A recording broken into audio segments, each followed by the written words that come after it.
आपल्याकडं असलेला हा जखमी घार, त्याचं नाव आता गरुड ठेवलेलं आहे. तो रिकवर झालेला आहे, खायला पियला व्यवस्थित चालू आहे त्यासाठी एक छोटंसं घरं पण बनवलेलं आहे. पण त्याचं जे पंख आहेत आता ते दुरुस्त व्हायचं का कधीच ते शक्य नाही, कारण की पूर्ण वाळून ते सडून पूर्ण त्याचा कार्यक्रम झालेला आहे. आज पोलीस स्टेशन उशिरा आलो, बघितलं काय चाललं आहे काय त्याचं, पण नाही रिकवर होणार ते पंख त्याचा. त्याच्यामुळं जेवढं सडलेलं आहे तेवढं काढून घेणं गरजेचं आहे, कारण की इन्फेक्शन पुन्हा खाली जाऊ नये. आता जेवढं आपल्याला समजतं आपण तेवढं करायचे प्रयत्न करतो, पण आपली इच्छा असते की ह्याचं पुन्हा वापर ते निसर्गात सोडावा, निसर्ग भरारी घ्यावा.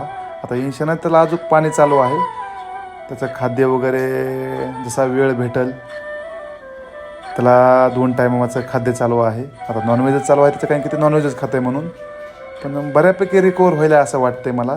पण आता निसर्गात पुन्हा ते उडल ह्याची काही शाश्वती नाही, कारण की त्याच्यामध्ये त्या पंखामध्ये काय राहिलेलं नाही त्याचा जीव. पण जेवढं आपले पंचनं प्रयत्न होते ना, मीच असो, कोमल असो, लेकर असो, सगळेजण प्रयत्न करायला गेलेले आहेत की ते वापस निसर्गात उडावा.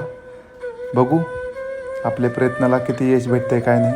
पण सध्या तरी रिकवराच्या चांगल्या कंडिशनमध्ये आहे. लवकर रिकवर व्हावा आणि ह्या निसर्गामध्ये त्यांनी भरारी घ्यावा आणि आयुष्य असं मोकळं जगावा, अशी सर्वांची इच्छा आहे. चला काय असलं नवं तर कळवत राहील. बरं वाटायला सध्या आहे थोडं रिकवर झाल्याबद्दल. चला काहीतरी आयुष्यामध्ये वेगळं काय असलं नवं तर कळवित राहील. धन्यवाद.